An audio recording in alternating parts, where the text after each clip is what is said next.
with D and Z. I am D, and we've got a great show for you tonight. We've had our first two managers fired of the Major League Baseball season. Woo! The Orlando Magic are up 3-1 in the series with the number one seeded Pistons. Holy shit. And LeBron is proving how much better than he is than Kevin Durant. But we'll begin today's show with the fallout of the NFL draft. Plain and simple, Z, which team did the best job and which team left you wanting more? Do do do do do do do do. Well, what can you say, right? A lot. It was pretty much how it was supposed to go down, right? They've at this point, it's pretty much a science as far as the top five. There were really no surprises. Really? You felt that way? I think so. Really? The guys who were supposed to go in the top five went. Now, Cardinal Tate was the only one that you were kind of like, I don't know about, right? But Bailey was supposed to be a five, it's in the top five, right? Styles was supposed to be in the top five. Right? All these guys were projected to be upper first round, if not in the top five. Mendoza was locked at number one. Like Tate has been mentioned. Love to the Titans. So love to the Cardinals is the stretch. Right.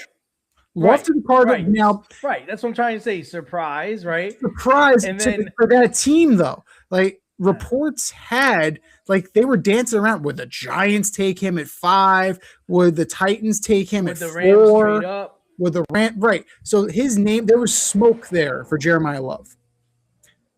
I did not expect the Cardinals to take Jeremiah Love. I don't think a lot of people expected the Cardinals to take Jeremiah Love. But the guy, you know, I like Avril Reese.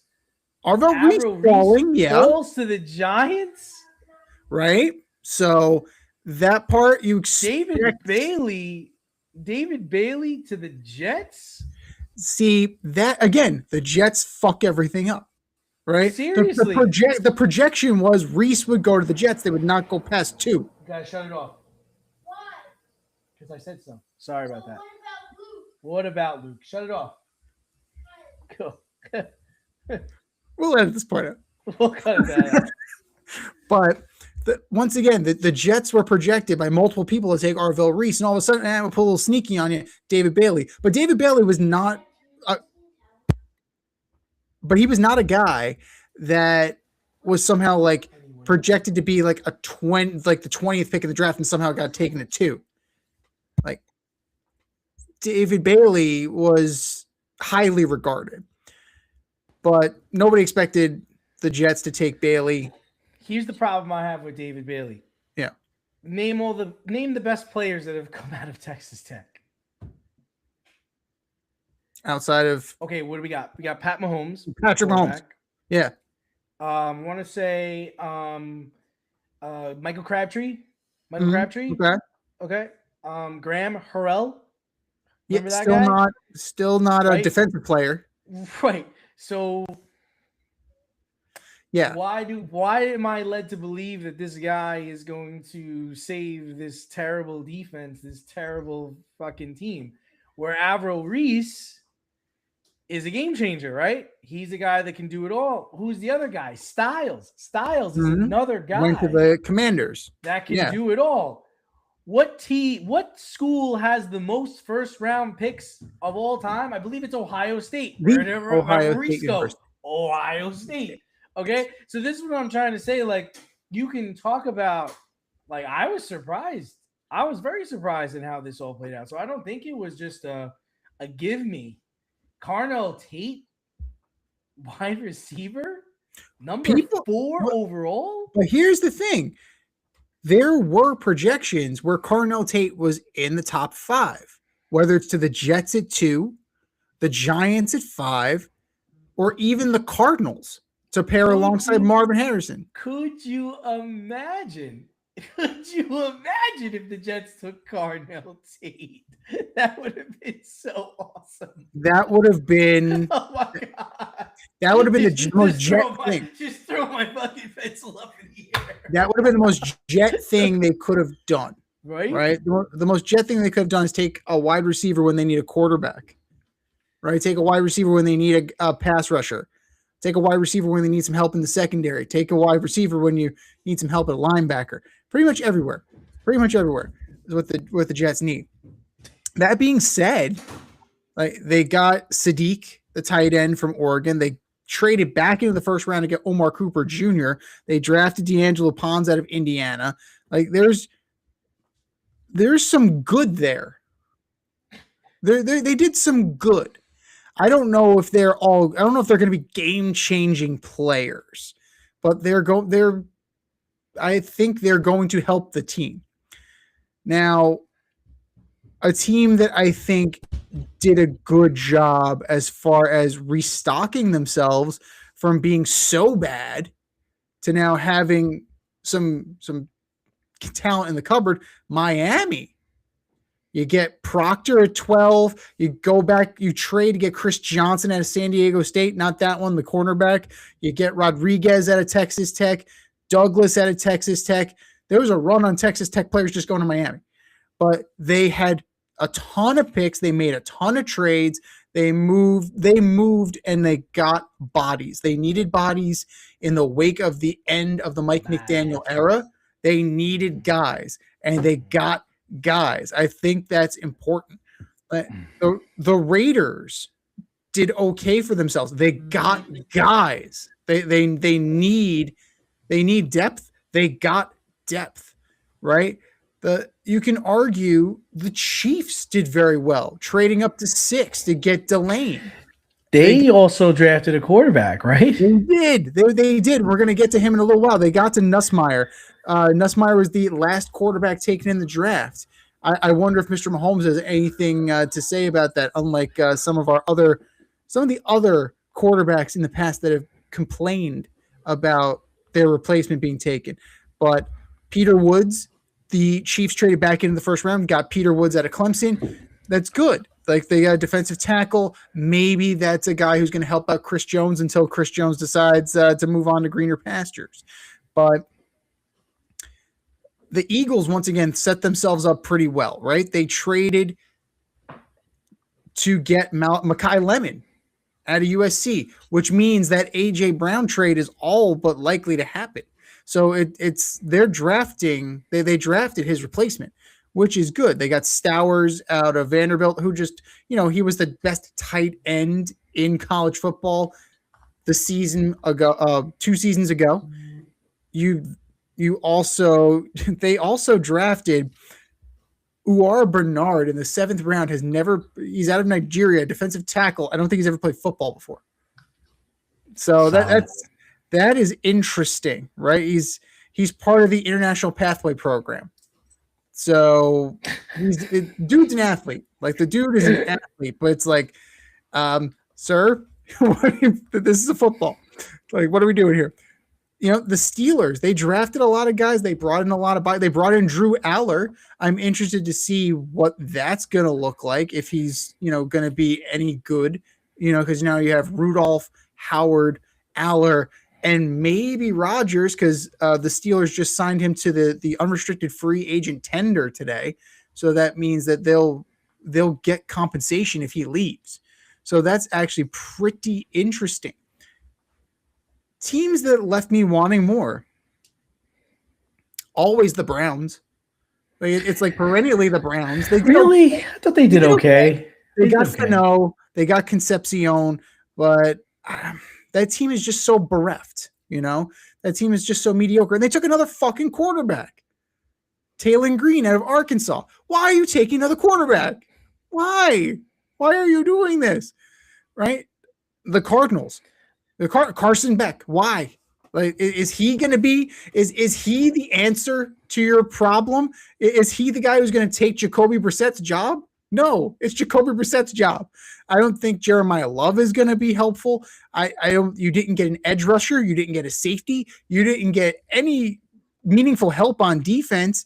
You got Basantis from Texas A&M. Okay, he's a guard. Maybe he'll help keep Brissett upright. But I think they whiffed. I'm not thrilled on what the Bills did. Like they brought in guys, but a lot of depth here. Nothing that's going to impact them now. And you know, it didn't wow me.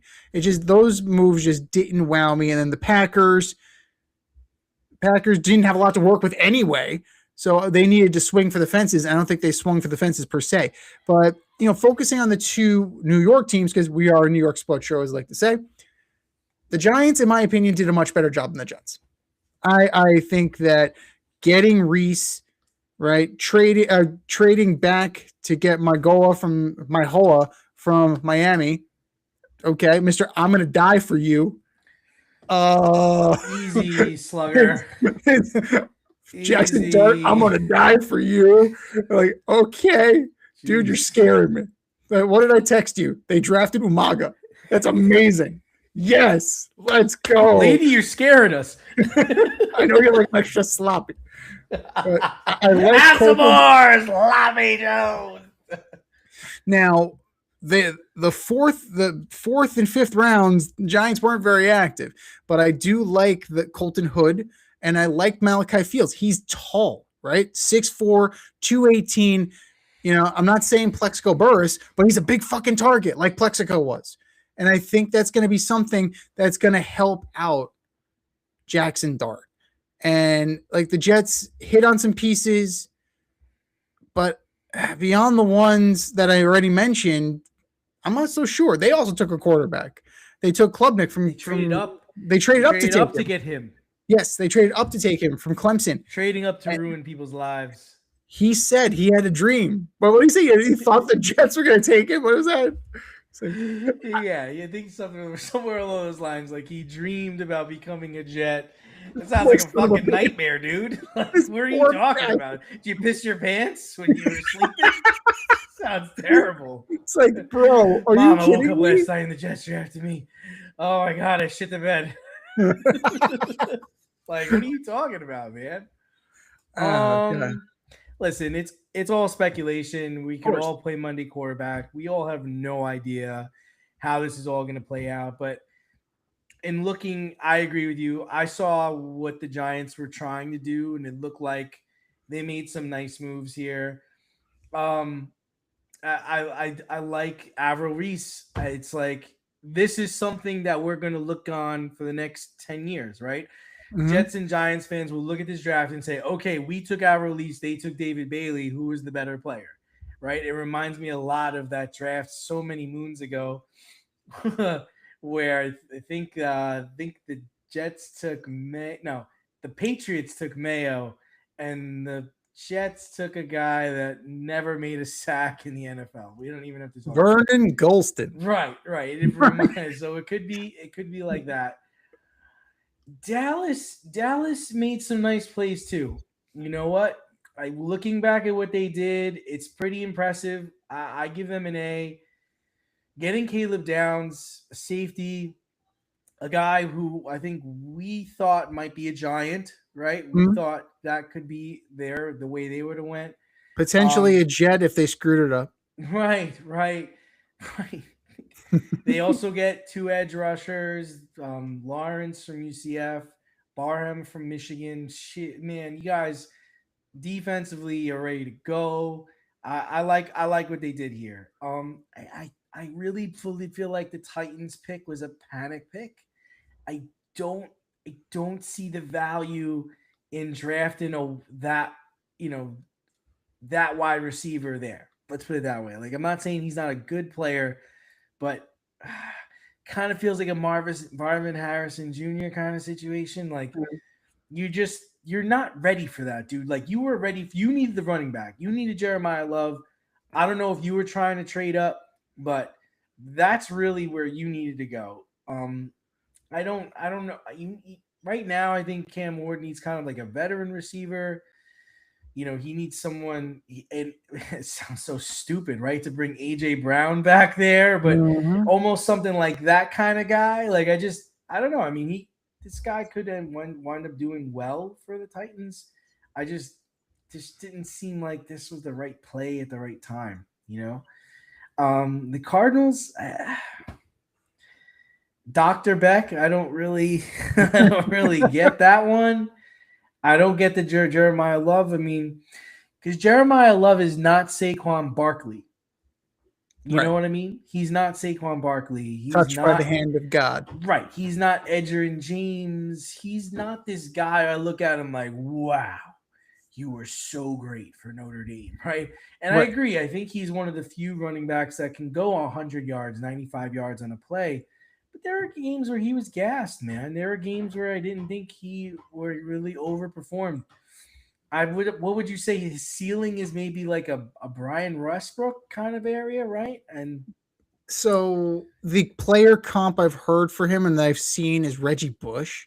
So a system player, like who guy will actually get out in the flat and catch the ball, will go up the middle, but it's really not a strong suit.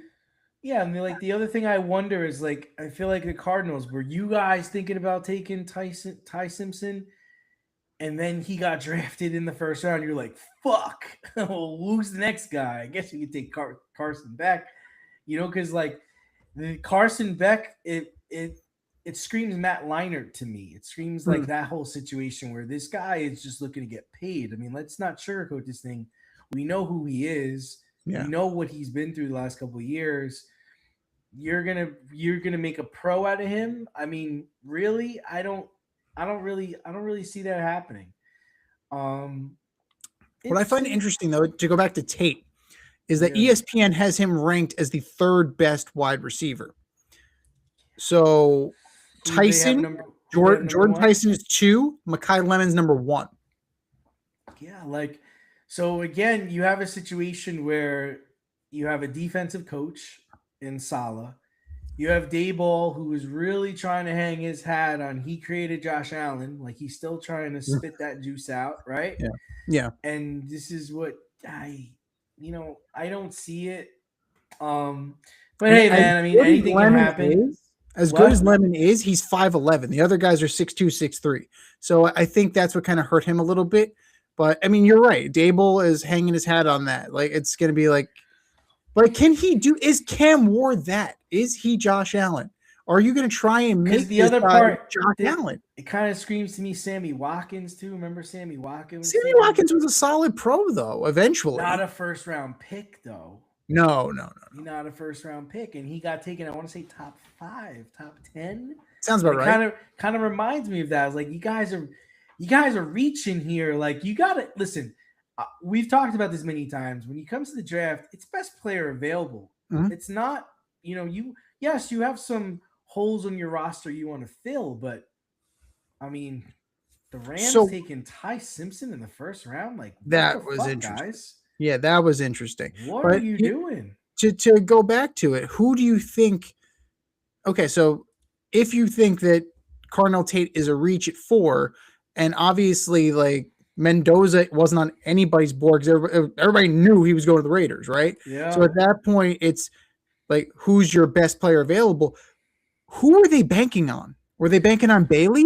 Were Well, they let me banking yeah, on because Love? what did you have them taking? I think you had them taking Bailey, or do you have them taking Avril Reese? I feel like you had them taking a I had defensive the players. I had the Cardinals taking. I had the Jets taking Downs and fucking everybody. Right. I had Bailey going to the Titan. I had Bailey going to the Cardinals, and then the Titans. The Taking Titans took Reese. The Titans taking took Reese. Reese. Yeah, I Yeah. mean, so if it would have played out like that, wouldn't we have been more like, okay, Yeah. right? Like Mhm. if the Cardinals took Bailey, it's like, all right, you're in Arizona, he's a Tech, he's from Texas Tech. He's got you trying to maybe create another Calais Campbell Uh, situation, right? If you're the Jets, what's this guy's ceiling? Brian Thomas? What are we? I don't know. But listen, unsurprisingly, like we said, Fernando Mendoza went number 1 overall to the Las Vegas Raiders.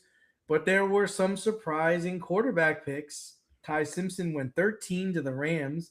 Dr. Carson Beck went to the Cardinals at 65. LSU's Garrett Nussmeier was taken by the Chiefs, last quarterback taken in the draft, which means Heisman runner-up Diego Pavia went undrafted, who signed with the Ravens. yes. Who will have the best career of the bunch? Oof.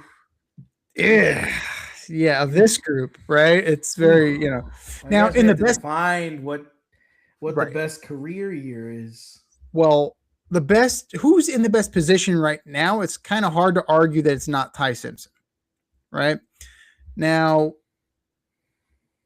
if Garoppolo retires and there's enough smoke there that I think that Jimmy G is going to retire, Ty Simpson's going to back up Stafford this year. Right. Now, he may get some playing time, but that team, their window is now. Now, Stafford's doing the 1 year, every year check in kind of thing, but you got Devontae Adams, you got Puka Nacua. You will have Puka Nacua back. Right now, he's unavailable because he's dealing with his issues. Right, you have that offense and that defense plays. That defense is young. That defense is fast. So if they could keep the offense going, and if Ty Simpson can be who they think he's going to be, like that's going to be a coup for them. But Garrett Nussmeier is interesting because he got hurt, right? That was the big deal. And there was like, Louis Riddick and Mel Kiper were trying to have another fucking conspiracy like Shedeur Sanders. Why did he drop so far? The dude got hurt. And okay. 6'2", 203. The guy's built, right? He was according to ESPN, the third best quarterback in the draft. So if that's the case, right? If the third best quarterback dropped as if out of the heavens to the Chiefs, that's great, right? That's fantastic. I would argue it's not as good of a situation because all the skill position players are either underperforming or getting older. You have a lot of redundant players in Kansas City, right? Even though they're making moves, even though they brought in Kenneth Walker, even though they brought, there's a lot of tread on that tire. And I think they will fall off before the Rams fall off. Diego Pavia will never play for the Ravens. But I just have a feeling he'll never play for the Ravens. Lamar Jackson, I don't see that happening anytime soon. And then Carson Beck will be out of the league in a few years. As far, he's going to a bad situation, right? He's going to have to jump in there. And I don't know if he's good enough. I really don't know if Carson Beck is good enough or has the attitude or the stick-to-itiveness to go through a shitty run in Arizona, right? We've seen Arizona eat guys up. It ate up Josh Rosen. It ate up Matt Leinart. It ate up Carson Palmer. It eats people up. The only guy who survived, it ate up Kyler Murray. It did. He's in Minnesota. Like they're fighting over a high chair. So it's gonna be tough for Dr. Carson Beck. But you had these back channel conversations between Sean McVay and Ty Simpson as if it was some sort of like, some sort of like clandestine operation, like we were doing like Black Ops or something, and all this to get him there. And I think if Ty Simpson is remotely competent, the team around him is set up for a longer run than any of the other teams we just mentioned. Yeah, I mean, last segment we talked about the different teams in this draft that did well. I thought the Rams did a shit job. I mean, I don't think Ty Simpson at 13 was the right pick there. I mean, you legit could have went and got Mekhi Lemon, and could have had the best receiving core in the National Football League. Mm-hmm. You could have gotten, let me see here, you could have gotten the guard from Penn State, Ione, who the Ravens took. It just didn't make a lot of sense to me why you're taking Ty Simpson. Think of it this way, Z. They had Jared Goff. Okay. They traded Goff for Matthew Stafford. Matthew Stafford, probably one of the best all-time throwers, like a thrower, like a straight-up thrower of the football. You go and you saw enough tape on Ty Simpson to say, man, he can replace Matthew Stafford?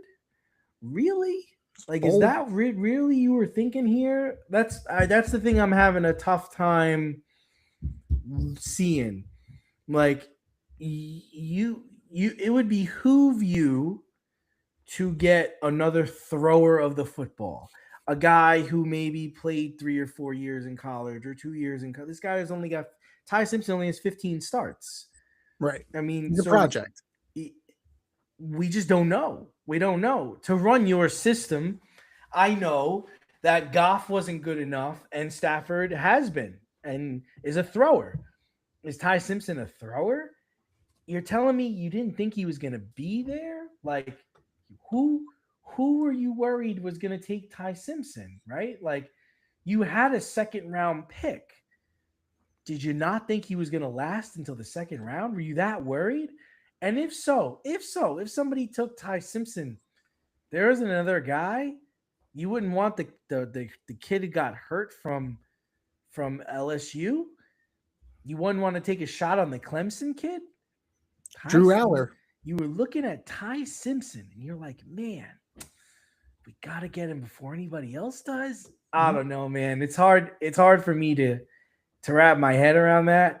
Like we said last topic, Carson Beck, it's a Matt Leinart situation. I can't imagine it being any better than that. So if his ceiling is Matt Leinart, yeah, okay. Jesus. Nussmeier, I mean, he's gonna play, right? I just don't I don't think Mahomes is gonna be ready. But I don't really outside of Joe Burrow. Joe Burrow is a good LSU quarterback, I guess, right? Yeah. So I guess there's a chance. So I'm gonna say Nussmeier. I can't get on board with the Ty Simpson game because he just hasn't played enough. Even Trevor Lawrence. Trevor Lawrence played way more than Ty Simpson, and now we're finally seeing Trevor Lawrence, the pro, right? We would say he took a step forward last year, right?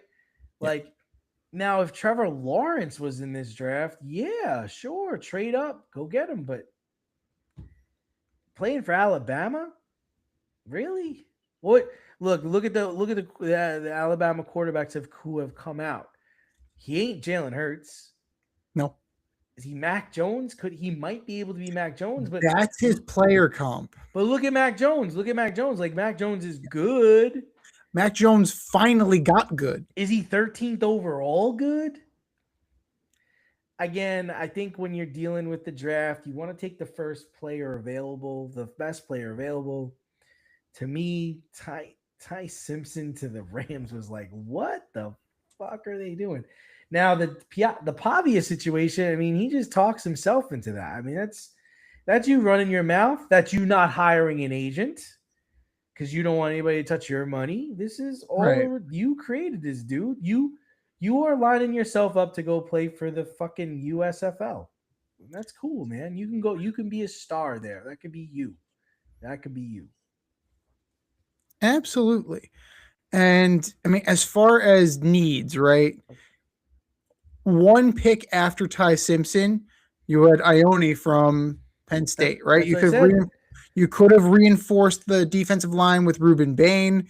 You could have gotten Sadiq from Oregon, who would be a good tight end. You know, Higbee's good, but this guy has potential to be better than Higbee, right?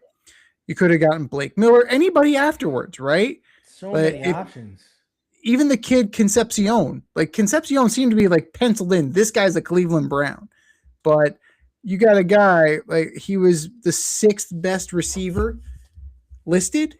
So I think you don't have many draft picks. You've kind of got to make the most of them, right? Yeah. And I think quarterback situation is not the one that's really lacking right now. I understand what Louis Riddick was saying is like the time to draft a quarterback is when you don't need one, right? So that way you can kind of groom him, like when the Packers drafted Aaron Rodgers when they still had Brett Favre.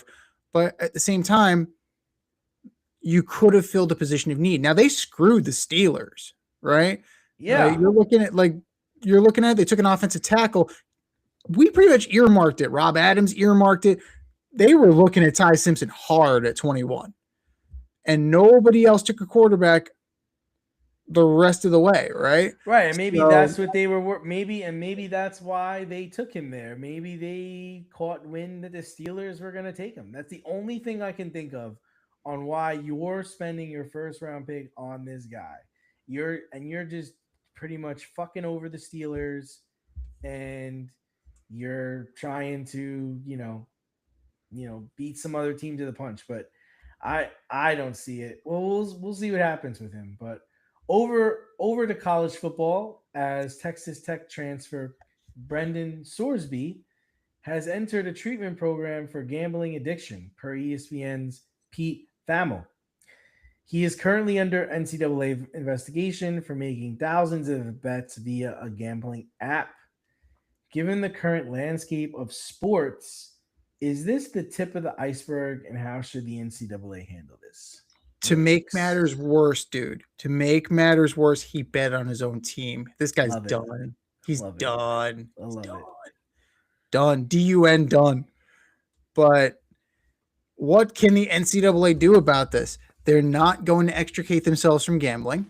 They're not going to cease the Kalshi predictions, right? They're not going to distance themselves from FanDuel. They're not going to distance themselves from anything. They need to kind of cut this off, right? Between NIL and gambling, because how much money did Brendan Sorsby have coming in to where he could make hundreds of thousands of bets, right? So it all goes back to the NIL portion, right? They have all this disposable income now, and they're not mature enough, right? They don't understand how to financially handle it. Now, think about when you first go into the league, right? And I actually had, at my school last year, we had the lawyer that puts together the programs for the rookie symposium. What's one of the biggest rookie symposium seminars? Financial management, right? How not to give your money away and how to protect yourself to make sure that you have money for the duration of your life, right? So not getting into bad investments, not trusting family members implicitly with your money, and not making stupid decisions. Gambling is a stupid decision. Now, I understand he's checked himself into rehab because he has an addiction problem for it. But it had to start somewhere. And it was being fed by something. The answer is the answer, unfortunately, cease all partnerships with gambling, right? Somehow curtail NIL. Figure out a way to keep this from happening. Maybe this is a campus-wide thing. Like maybe you're just blocking websites on your server. Like I don't know how this is going to work, but you got to cut the snake off. You have to cut the head off. That's the only way this is going to work, because this is the tip of the iceberg, right? This is the only guy we know about. This is the only guy that got caught. There are more. I can guarantee you there are more, because you can't tell me this is an isolated incident, right? The same way you can't tell me that Michael Porter Jr.'s brother was the only one gambling and then got kicked out of the league. No, you can't tell me that. Get the fuck out of here. Because then Chauncey Billups got arrested. Terry Rozier got arrested. No. Like there are more. It's coming. But they have to, the NCAA, college football, shit, even the NFL, you got to figure it out, right? This is a problem. And the only way to completely rid yourself of that problem is to distance yourself completely. Yeah, that's not going to happen. Yeah, I know. That rock has built up so much momentum that it just cannot be stopped right now. It's a boulder. It's coming down the hill. It's going 1,000 miles an hour. It's Yeah. not going to stop. So yes, it's the tip of the iceberg. Yes, I agree with you. It's the same thing. He's the one that got caught. He got caught. Everybody's doing it.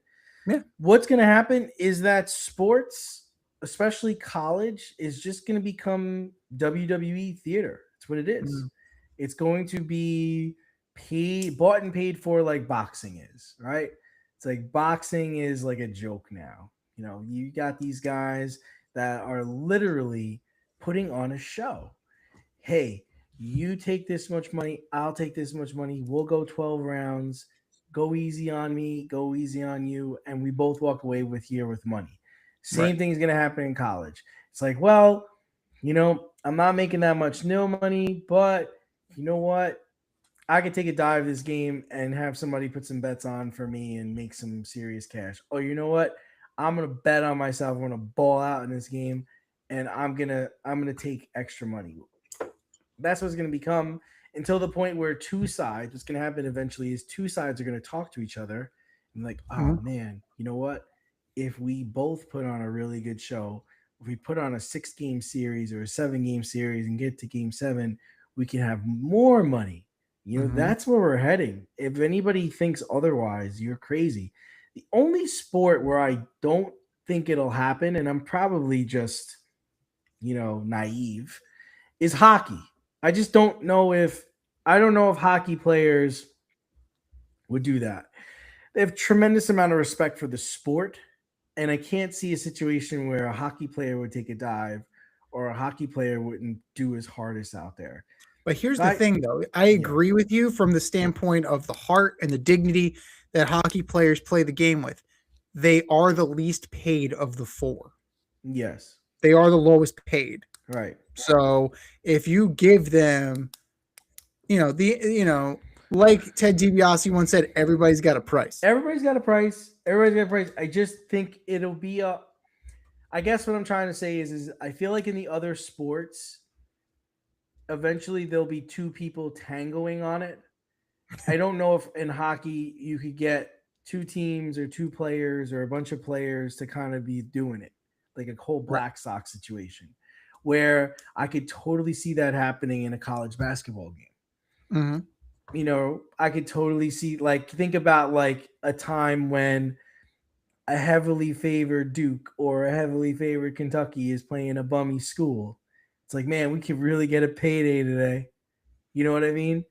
And then when it comes to NCAA tournament time, it's like, man, you know, we could go out this round and we could all make money, or we can keep trying to get to the end, and then only a few of us get money, right? So I just it's inevitable. It's inevitable. Whether you're telling your family members to do it or you're telling your friends to do it, there's money out there to be had. There's money out there to be got. This thing is coming down so fast. You can't stop it. It's incredible. I just I listen. I'm not trying to say the NBA games are fixed, but man, we got Orlando up 3-1 on the Pistons. Man, like what? Like what? I mean, but we're talking about that right now. It's like one of the Yeah. biggest surprises of the NBA playoffs has been so far is 8 seed Orlando Magic taking it to 1 seed Detroit Pistons.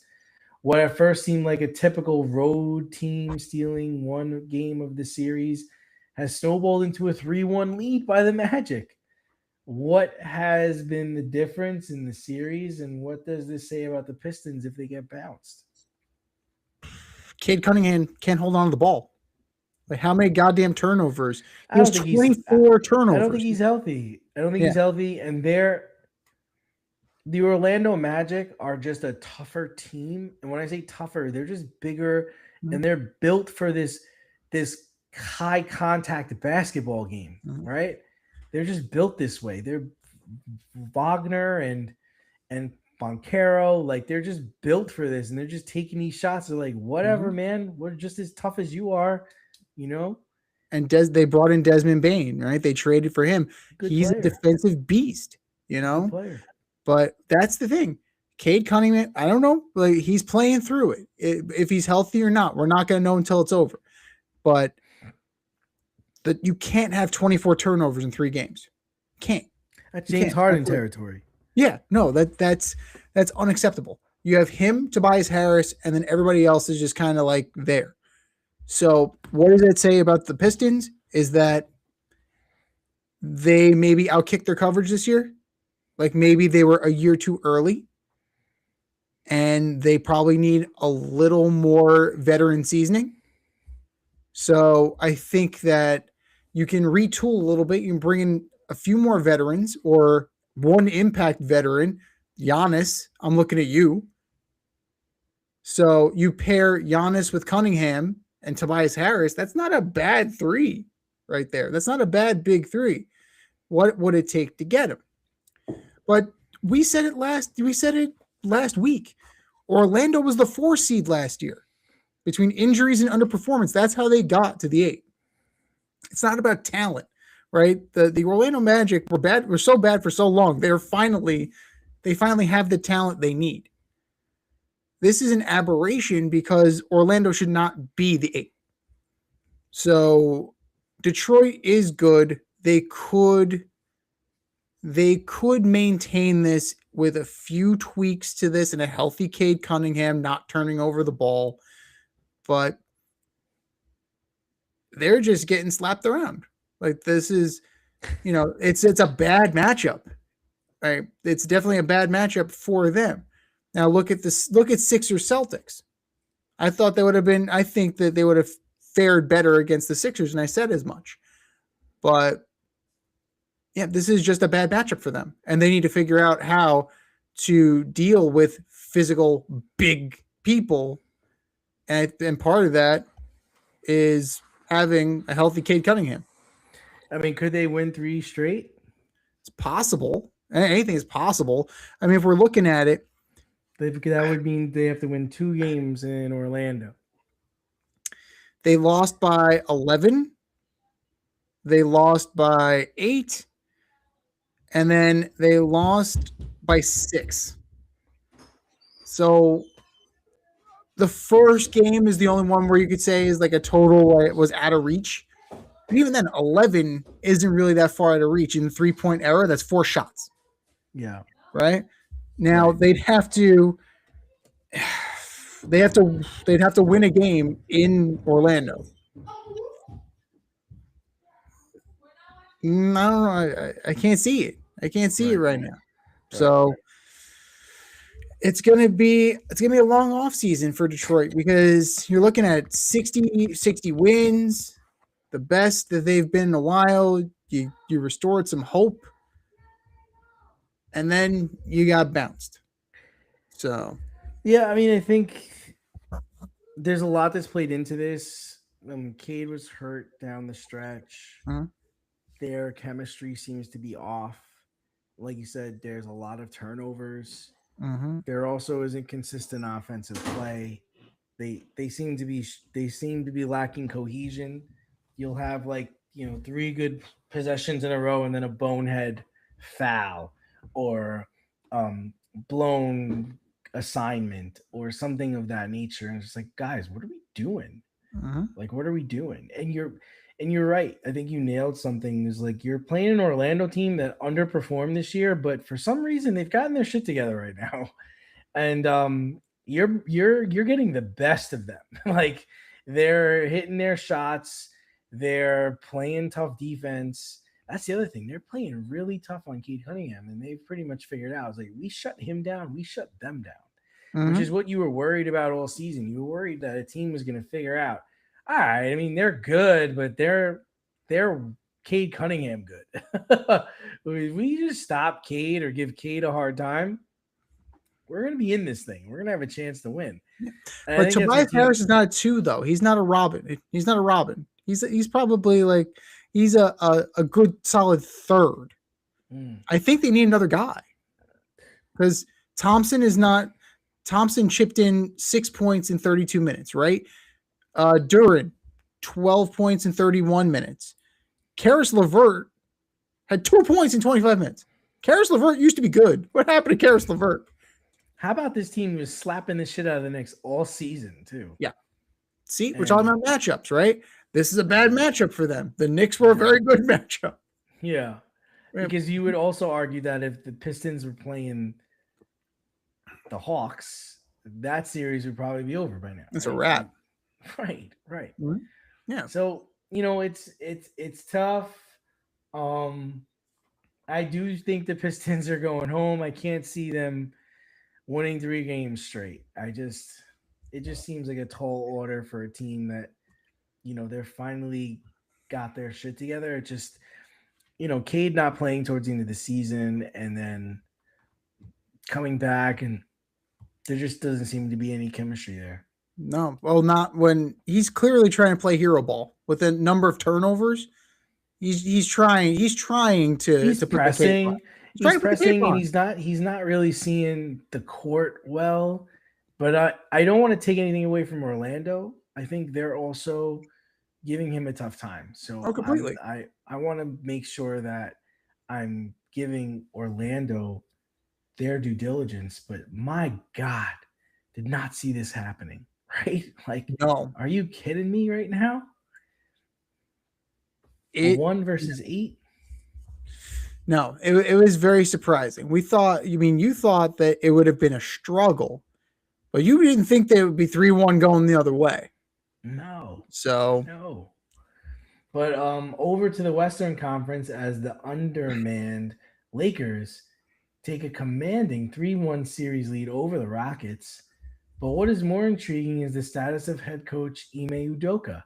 Star player Kevin Durant has missed 3 of the 4 games in the series with a knee injury and a bone bruise in his ankle, and the rest of the team has not responded in his absence. Udoka has called out the rest of the team for horrendous mistakes due to youth or the moment getting too big. Is Udoka coaching for his job here? Absolutely. This is a great topic to talk about, because how much is this team missing Van Fleet? Mm-hmm. Right? Huge. I mean, that's what it comes down to. They don't have a point guard.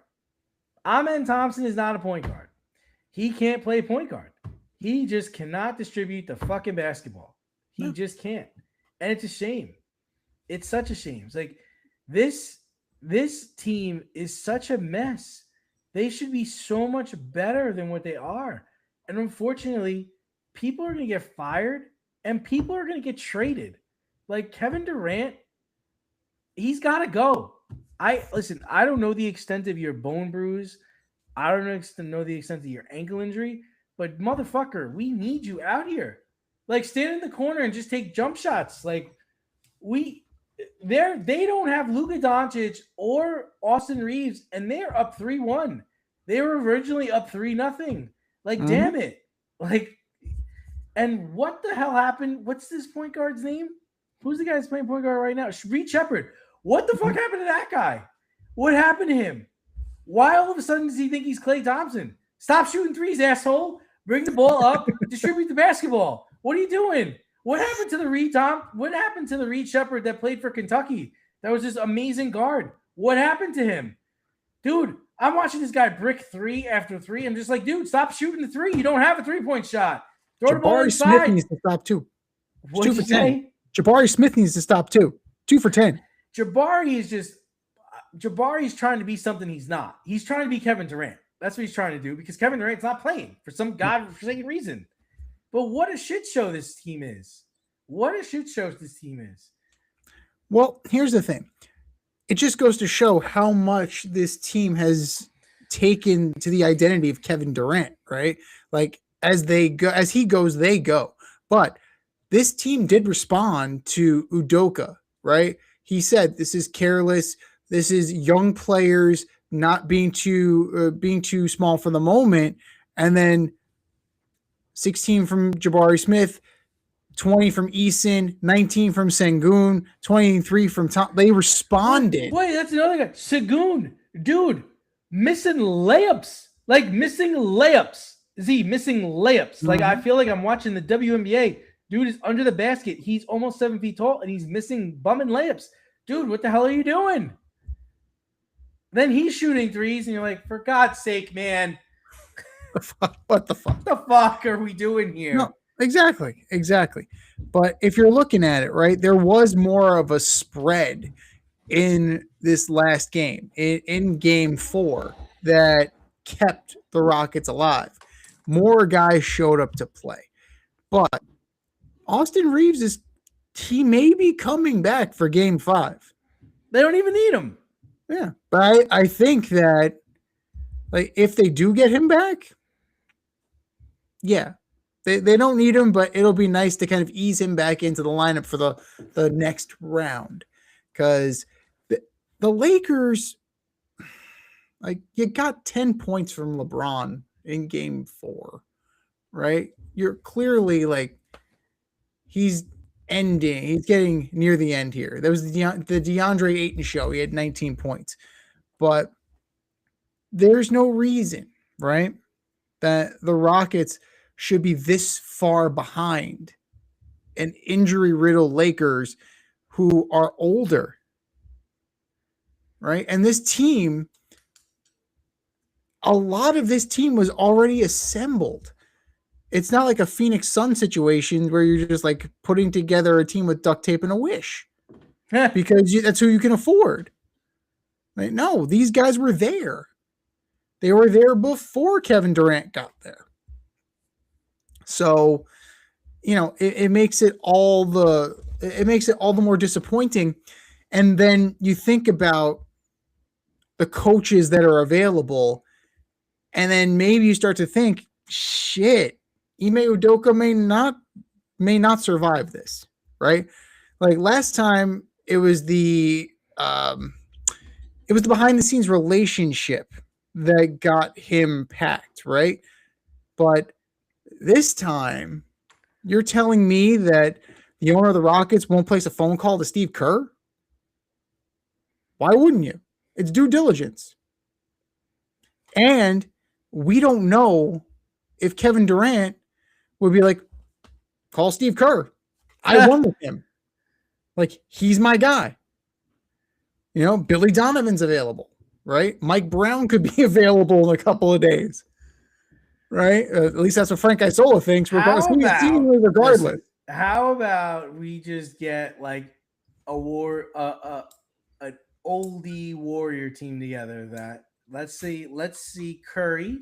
Okay. Now let's see the Warriors get Klay Thompson back. Keep Green. Trade for Kevin Durant and trade for LeBron James. Oh my God. They'll sell out every game. They would. Kerr will stay, right? He'll stay then, right? And bench doesn't really matter. It doesn't matter who's on the bench. That doesn't really matter into this. There's a salary cap in this league. Oh no, Bronny will be on the team. Bronny will be on the Warriors. Bronny will be on the Warriors. Bronny will definitely be on the Warriors. I'm just saying, like, why not? Why not? Fuck it. The thing that I don't know if Kevin Durant would be on board with it, because they wanted to bring him back and he told them no last year or 2 years ago. He was like, nah, I'm not going back there. So I don't know if he'd be on board with it, but I kind of want to see it.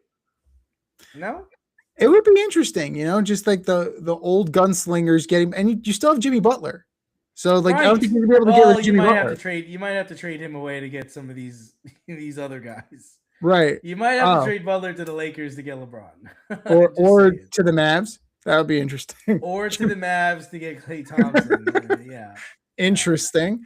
Very well. You'd have to get Jonathan Kuminga back. I mean, listen, I had a conversation with a Rockets fan yesterday, and he was giving his 2 cents about he thought his coach was terrible. He doesn't like the plays they're running. And I told him the thing I say on the show all the time: coaches coach and players play. All right.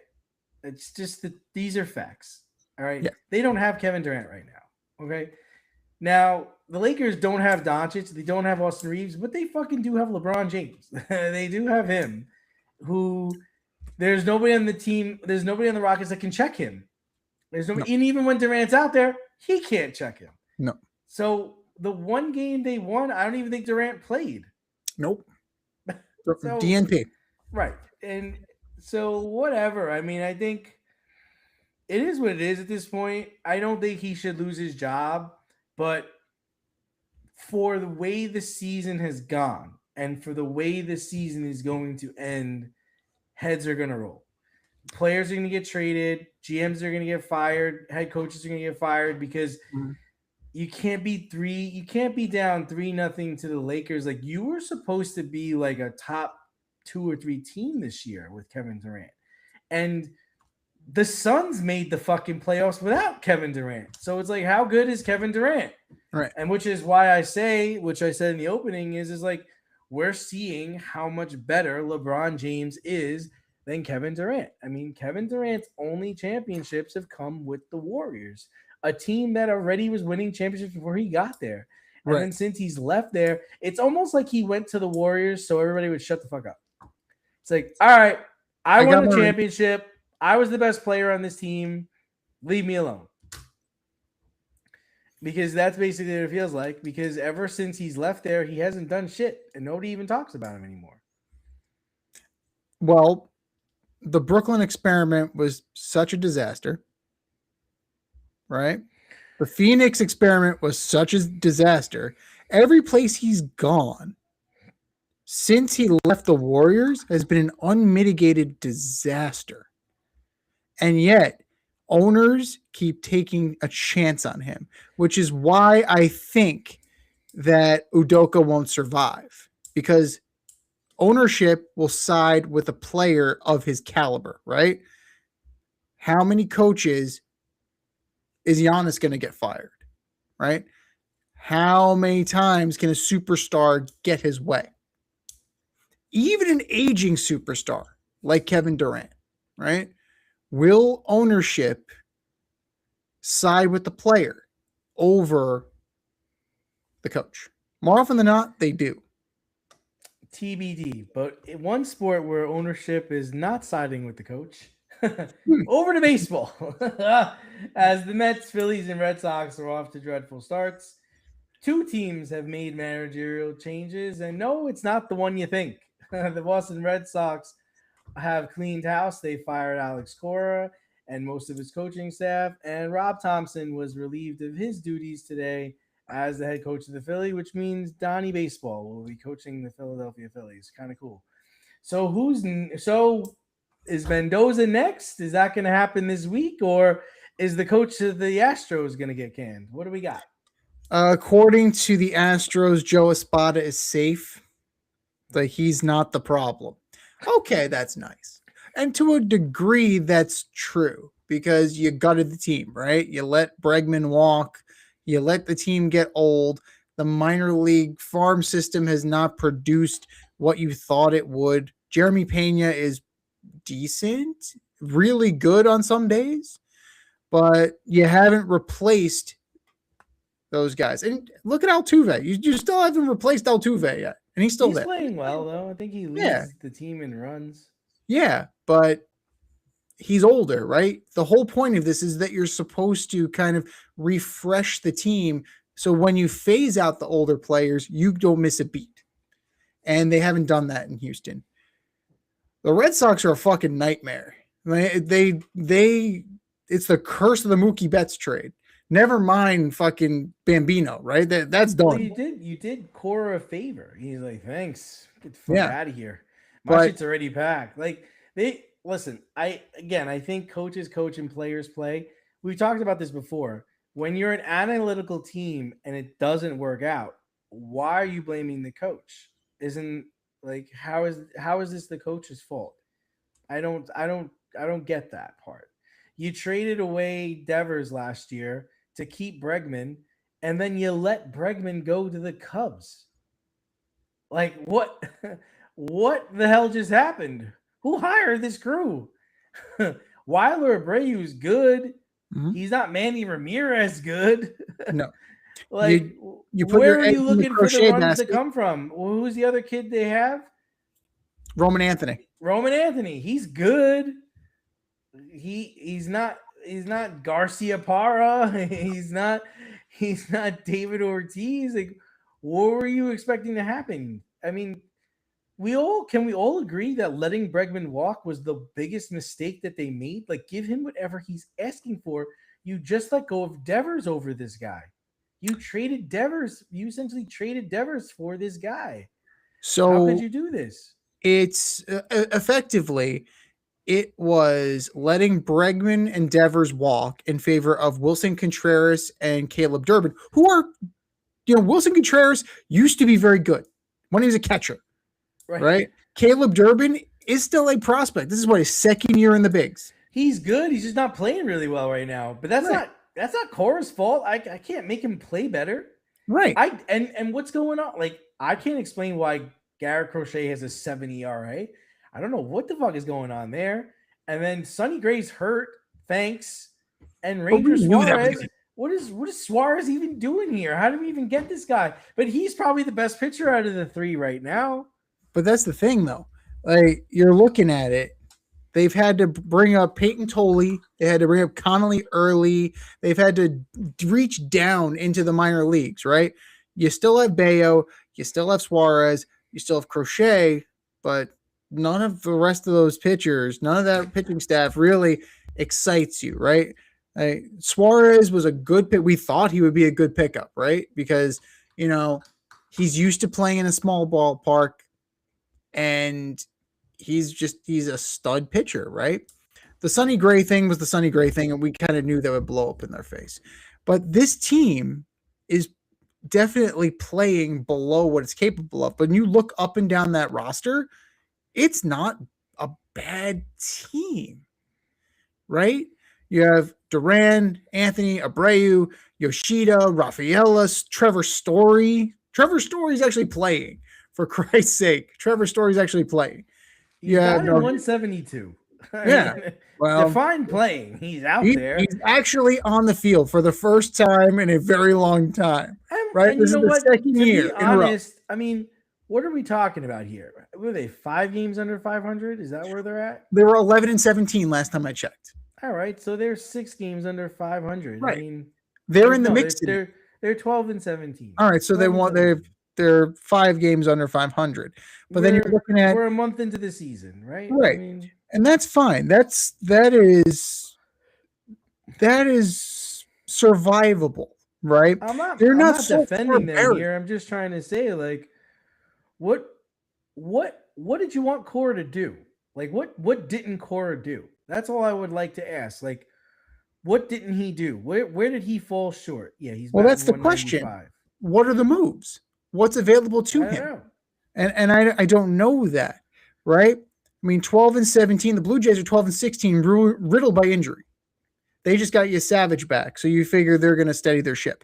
But the Red Sox, the White Sox, the Angels, the Astros are 11-18. Like, these are teams that, are still kind of hovering in it. The Rockies are 13-16. There are a lot of teams that are in this that are close enough to 500 that a week erases all of this. One good week kind of gets the ship righted. Now, they brought Chad Tracy up from AAA. He's their interim manager. Never managed in the bigs before. We're going to see. It's an audition for him. He's going to want to try and put his stamp on the product. And who knows? It may very well be the shot in the arm, right? The Phillies and the Mets, right? The Red Sox. Same record. Right. Phillies and the Mets, same record. The Mets have scored 10 fewer runs. So that's why the Mets are in last place compared to the Phillies. So it's on run differential. But the Red Sox, you can kind of shift to the side here because it's a younger team. They do have established players, but it is a younger team. The Phillies are built for now. Marsh, Harper, Schwarber, Turner, Real Muto. Like that is a team that was built for now, right? They're coming to the end of that window. They just got Wheeler back. So that could be a shot in the arm for them. However, Wheeler is coming back from thoracic outlet. When you come back from thoracic outlet, sometimes you have difficulty gripping the ball. And with that comes a problem with your breaking stuff. So either he's going to walk the ballpark or he's going to get taken out early because he's going to get numb fingers. We've seen this many times with thoracic outlet between Jeremy Bonderman, Matt Harvey, you name it. It takes a while to get recalibrated to pitching. When Zach Wheeler's on, he's one of the best in the bigs. The rest of the team has underperformed, though, with the exception of Harper, Marsh, and Schwarber. And Schwarber, the peripheral numbers are there, 196 batting average. Good job. But Real Muto isn't great. Trey Turner's not having a good year. The team is aging before our eyes, right? We thought they'd have one shot left. And it appears that that's not the case. They're the Golden State Warriors. They are the Golden State Warriors of Major League Baseball. And then there's the Mets. Then there's the fucking Mets. Now Lindor's hurt on the IL. Soto's back, but he's banged up. Robert's banged up. Senga has a spine inflammation. We'll see in October. Kodai. Like, what are we doing here? What the hell are we doing here? I think they lost a doubleheader to the Rockies. They got swept by the Rockies. Oh, they got swept? They got win one game? Yeah. I'm pretty sure they got swept. They got the doubleheader. They got swept in the doubleheader.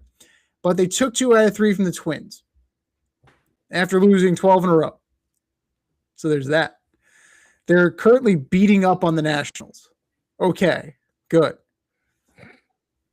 I don't need to say it again. I don't need to beat you over the head with this, but I'm going to say it again. The Mets roster construction is flawed, right? You're right. What can the manager do when you have no first baseman but 5 second basemen on your team? Like, that's a problem, right? Just look at the Brandon Nimmo trade. He's hitting 280. Simeon's hitting 200. Simeon has 1 home run, 8 RBIs. I'd rather have Brandon Nimmo. I would rather have Brandon Nimmo in a heartbeat. I don't care if he rubbed people the wrong way. Good. You need that in a locker room sometimes. Sometimes you need that. Right? I'd rather have Pete. Pete at least knows how to play first base. I didn't say he's great at it, but he knows how to do it. First base is over there. Not one of those guys could play first base. Tell him, Wash. It's incredibly hard. What are we doing? Well, we'll have to teach one. Polanco's hurt. Which one? Yeah. Polanco. Okay, we'll teach him how to play first base. I'm hurt. I'm out. Right. Williams has been pitching like shit. Let's put Beatty over there. Fuck off. No, we can't put Beatty there. He's in right field. Why is Brett Beatty in right field? Why is Carson Bench in left? Get back. God damn. Tyrone, go out there. Where? I don't care. Any one of them. Jesus Christ. And then Tyrone Taylor can't hit. So there's that. Oh, it's an absolute joke. And at this point, it would be a mercy kill. It would be merciful if David Stearns said, Mendy, have a seat. We're moving on. Here's Ed Way's number. He's a good guy. But then you look at it, right? Who's taking over? Alex Cora already turned down the Phillies. He's definitely not taking over for the Mets. Right? He's definitely not doing that. You're calling Carlos Beltran? Why would you do that? Why would you do that? Why would he take that job? But it also goes back to, it's not Mendoza's fault. Soto was hurt for 2 weeks. No, this is David Stearns. This falls on David Stearns, and it's exacerbated by the players. You can only play the pieces that are on your chessboard. But sometimes, we have seen that changing managers does help. It does give you a shot in the arm. Who is that voice, though? It's like, who is it? I don't know. You hear Joe Girardi. Joe Girardi's not coming here. No. He told the owner of the Marlins to go fuck himself. What the hell is he going to say to Uncle Stevie and David Stearns? As much as I would love Joe Girardi and his binders, Like, that's not going to happen, right? You already had Joe Girardi. You had Buck Showalter. You had Joe Girardi already. So I really don't know what the future holds for the Mets, but I think he has to win this. I 10 think and he has to 19. win this series with the Nationals. Yeah. If he wins this series with the Nationals, he saves his job. If he Yeah. loses the series with the Nationals, I think he's gonna get fired. That's where I am. But you know what? We've been saying that for a while. Like, this is the litmus test, or this is the litmus test, or this is the litmus test. At some point, I think we may have to take into account that he's going down with the ship, and then they're going to figure it out. Like, they're going to make this work in the off season. Because, I mean, here's the kill shot, probably. If they get swept in the Yankee series that's coming up, if they May 15th, 16th, and 17th, mark those days. If they lose that series or get swept, I think Mendoza's got to be out. Because not only are you in a bad way, but now you lost to the Lacrosse Town rivals, and now you got your nose buried in it, right? So I think the Mets just are going to suffer through this a little bit longer and just kind of figure it out. They brought up Christian Scott to replace Senga. He wasn't great in his last start. I think he went 1 1/3 innings and walked the ballpark. So outside of Clay Holmes and outside of Nolan McLean, Peralta's been spotty. The rest of the rotation's a mess.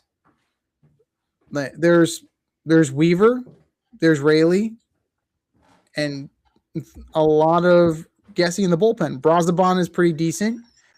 Just shoot Devin Williams to the moon. Just right to the moon. And that's it. I don't need to see him anymore. I saw enough of him. I saw him last year. I'm like, why'd you sign him? Weaver, okay, I can get behind. Why would you sign Devin Williams? Because he played in Milwaukee. Okay. I understand. Well, the New York Brewers need to figure this shit out. And they need to figure this shit out, and fast.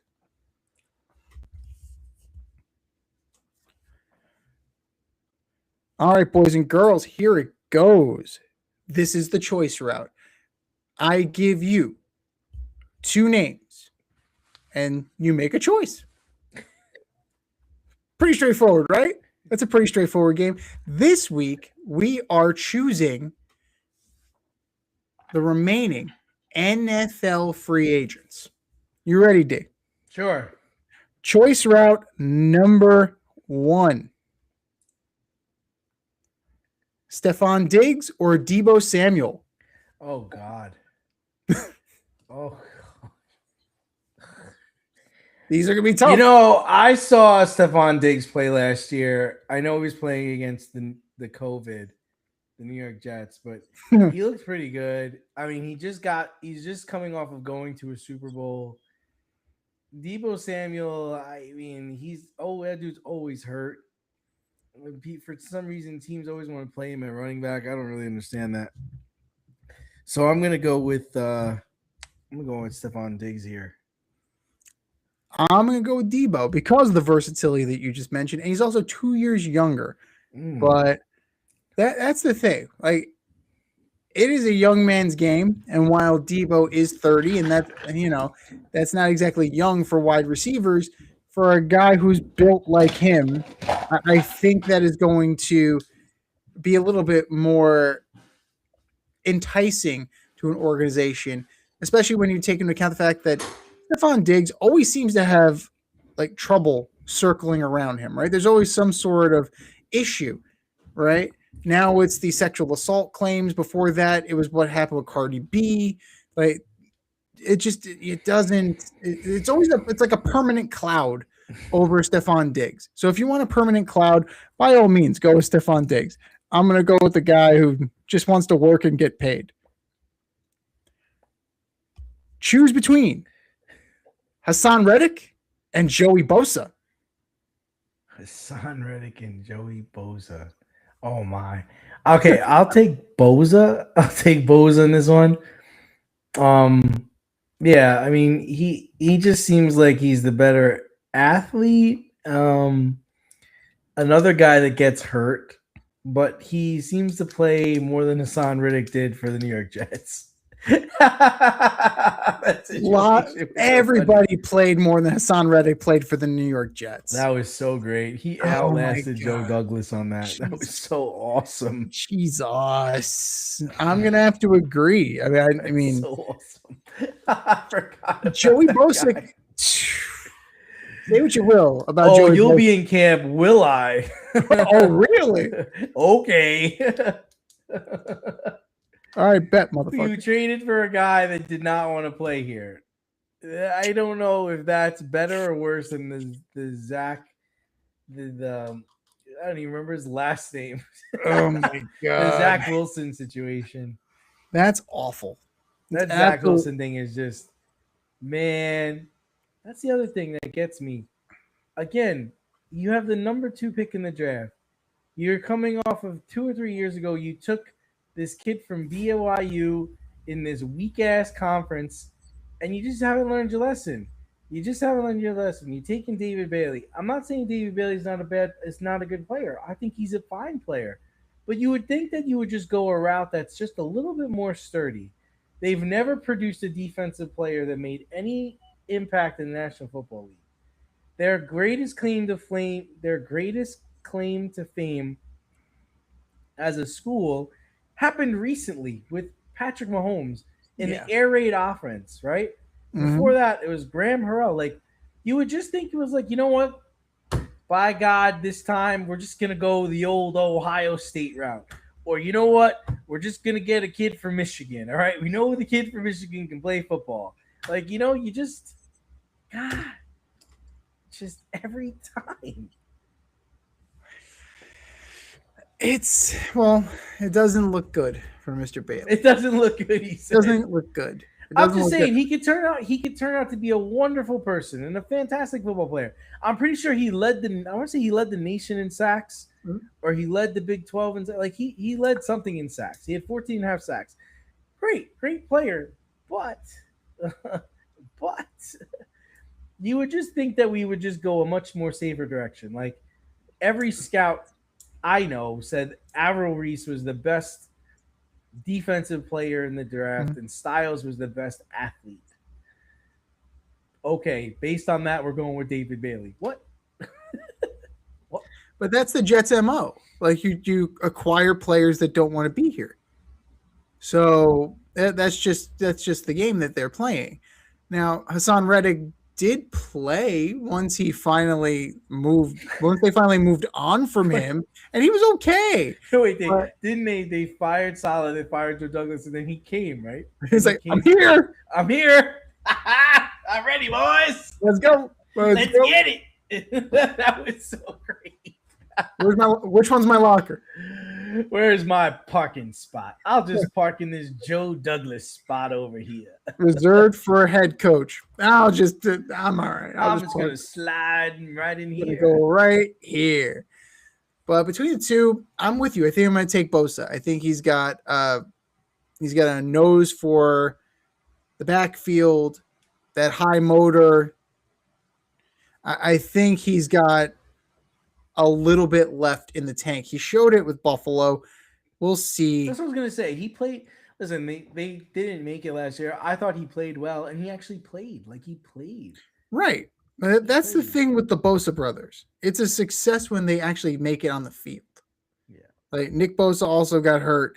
So, it's one of those things you got to celebrate when the Bosas actually play, because it's very rare. It's like an albino tiger in the wild.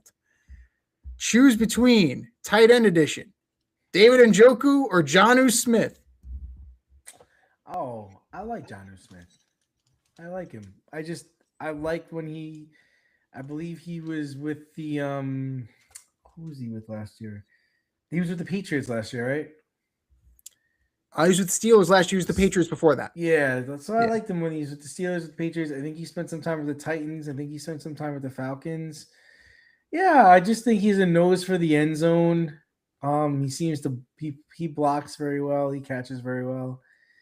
Njoku, I don't know what to make of him. He gets hurt a lot. Um, he does stretch the field a bit, but to me, he doesn't impact the game as much as John O. Smith does. That's fair. John O. Smith was a Titan too, right? Yes. Yeah. John O. Smith is your stereotypical tight end. And Njoku is more of the wide receiver, a big wide receiver who's playing tight end. Right. And in certain systems, I think that would work out really well, right? The problem for David Njoku is that he played for the Cleveland Browns, right? Who's his quarterback? Right? Fuck, who's throwing me the ball this week? Right. Right?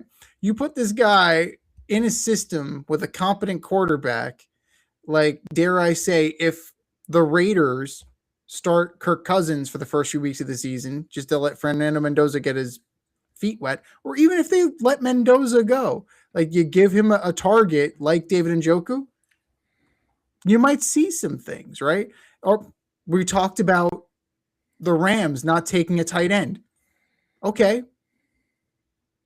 Bring in David Njoku, right? You're going to need somebody who can run like a wide receiver until Puka gets back. Why not? It's worth a shot. We're talking about a 1-year deal here. It's not like we're talking about a long-term commitment. So he's a good athlete. He's a good route runner. He's fast. I think that there's plenty there for one, Mr. David Njoku.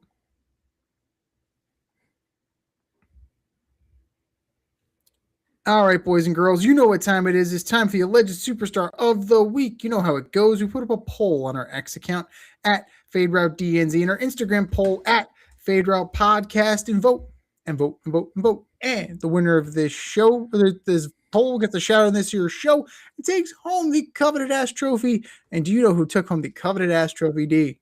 I don't. The fucking Mets, 2 weeks in a row. 2 weeks in a row. Jesus. Mary and Joseph. The Mets just can't get out of their own way. That was last week. This is this week. Who are your nominees for Alleged Superstar of the Week, D? All right, so first up, I've got the Boston Red Sox firing Alex Cora. Not even a month. What are we in a month into the season because the team is underperforming? Good luck finding someone who's better than Alex Cora. Boston Red Sox, you are my Alleged Superstar of the Week. For the third week in a row of nominating New York Jets. Lost. They got swept in the doubleheader against the Rockies, man. I mean, Mendoza still has a job. I'm not saying it's his fault, but it's like we got to do something. Got to get a live chicken this time. New York Mets, you are at 9-19. You are my Alleged Superstars of the Week. And number 3, I'm going with the Houston Rockets. Down 3-0 against the Lakers, who don't have Austin Reeves. They don't have Luka Doncic. All they have is Bronny James and LeBron James, and you can't get a W. Not to mention Kevin Durant can't get on the court because of a shin, an ankle, a leg. I don't know. Come on. Oh, man.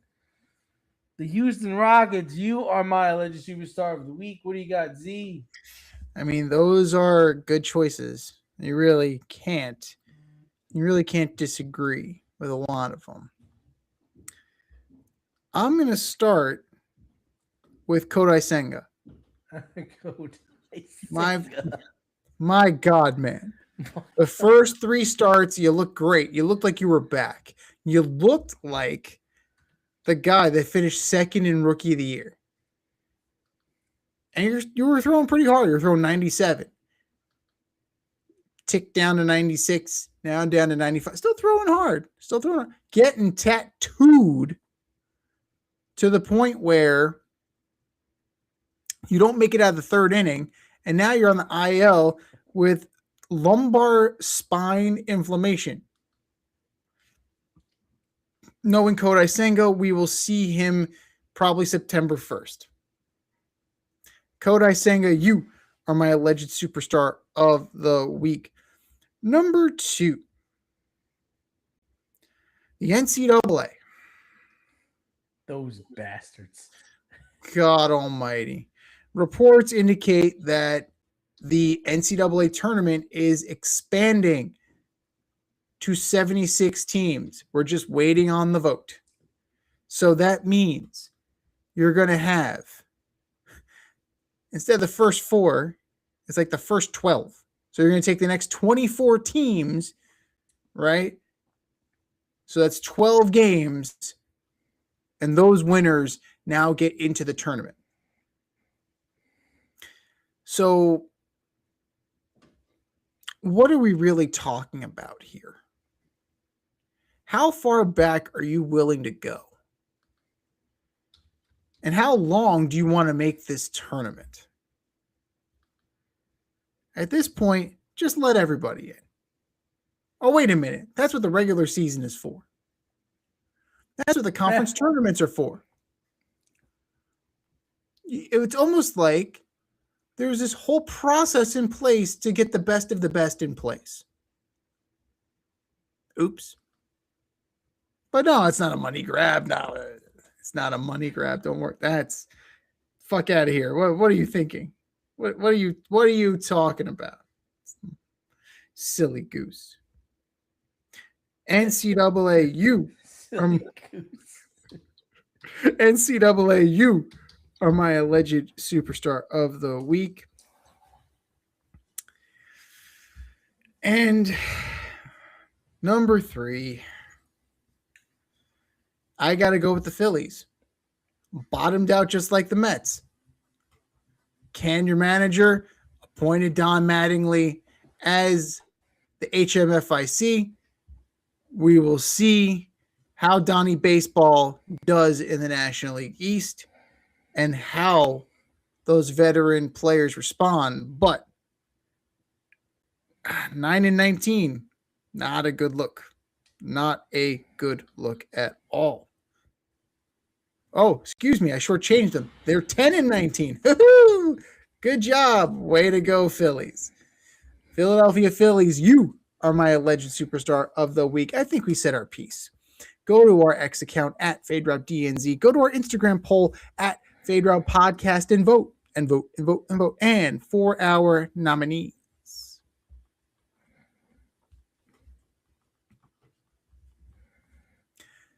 We continue our numbers game as we order up. Order up, order up. We are ordering up the best athletes to ever wear the number 15. Baseball, basketball, football, hockey, soccer, you name it, you wear a number, you're up for contention. From 5 to 1, what are your greatest 15s, D? All right, so I'm going to start off with Bart Starr. Green Bay Packer, 2-time Super Bowl champion, 2-time Super Bowl MVP, 5-time NFL champion, because, that was before they had Super Bowls. I mean, talk about legendary. Okay. Number 4, I'm going with Tim Tebow. Okay, listen. I know his pro career didn't really amount to much, but this guy might have been the best college football quarterback of all time. I mean, the grit, the heart. He's got a Heisman Trophy, 2-time national champion. Just everything you want in a college quarterback. He could run, he could throw. He was a leader. Pretty sure he has a statue in Gainesville for him, and with a speech that he gave after a terrible loss they had, and then they went on to win the national championship. At number 3, this is going to surprise you. I have Vince Carter, who is not on the 75th anniversary team. Don't take a drink. How is this possible? He is a Hall of Famer, probably the best dunker of our generation. Yeah. He only two-time All NBA, 8-time All-Star though. Made the all rookie team, and he was rookie of the year. But really, what a high flyer. And he was quite the journeyman towards the end of his career. But I mean, I think everybody remembers his time with the Raptors and the Nets. But he played for a number of teams. He also played for the Orlando Magic, the Phoenix Suns, the Dallas Mavericks, the Memphis Grizzlies, Sacramento Kings, and Atlanta Hawks. The Atlanta Hawks jersey is hot. I would totally buy that jersey.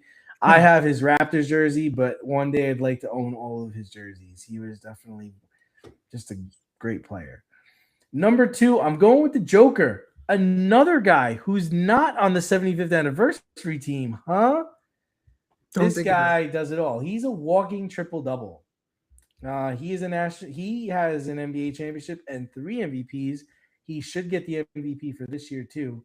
He could shoot threes. He's a great passer, and based on all the injuries to the Timberwolves, he should be moving on to the next round. And last but not least, the number 1 guy, I'm going with Patrick Mahomes. 3-time Super Bowl champion, 3-time Super Bowl MVP, only 2 All Pros, 6 times he's been in the Pro Bowl, but he is ascending quarterback play, and yeah, he's my guy. What do you got, Z? I mean, Mahomes is hard to argue.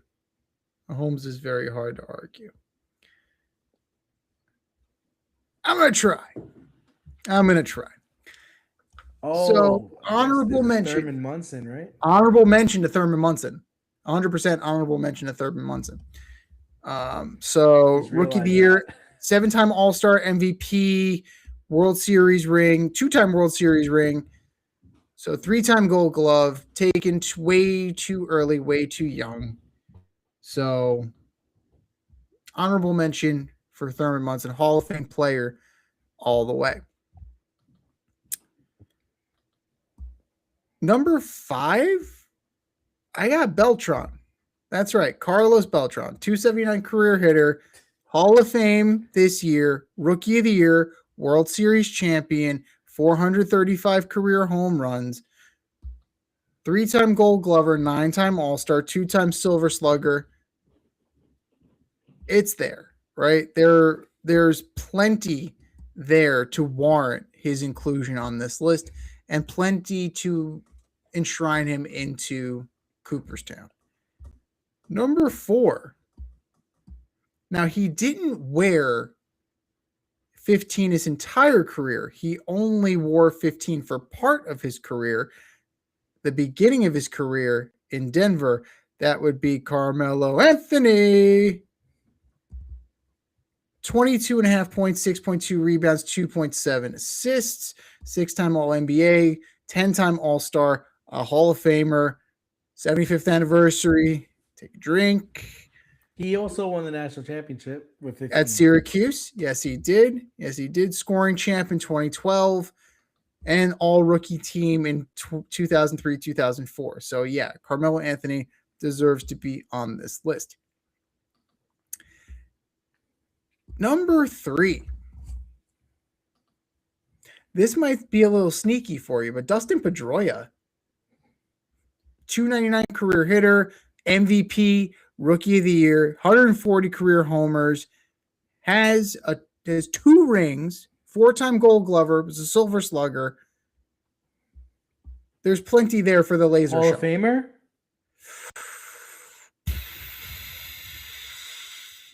$140 homers, career 299 average. He might be one of those guys who makes it on a committee. I think one day he could be one of those guys that gets voted in. Kind of like, I think he could be in that Don Mattingly, Keith Hernandez, cuspy kind of area. That's going to take him a while. But I think eventually Dustin Pedroia gets in. And he's definitely warranted that consideration. Yeah, number 2, I'm going to go with Bart Starr. Like you already said it, Hall of Famer, 4-time Pro Bowler, 2-time Super Bowl champ. What more can I say? You've already listed his cred. 152 touchdowns, 24,718 yards. Pretty good. Pretty good. Pretty good. And at this point, I don't think you can dispute it. Number one, Patrick Mahomes. Patrick Mahomes, 6-time Pro Bowler, 3-time Super Bowl champ, 3-time Super Bowl MVP, not just champ, but MVP, 2-time All-Pro, 267 tutties, 35,939 yards, 2-time AP MVP. What are we talking about here? Yeah, it's Mahomes. And not only is it Mahomes, he probably still has about 5 to 6 good years left in him. Maybe. So that can only go up. But yeah, it's tough. It's definitely tough. And yeah, I can't put any above him right now. Those are our best 15s. What are yours? Hit us up, faderoutemail@gmail.com. Slide in our DMs on IG at Fade Route Podcast. Drop us a line on X at Fade Route DNZ and let us know who your greatest 15 of all time is. It's time for us to run the go route. We'll talk to you next week when we order up the greatest number 16s of all time.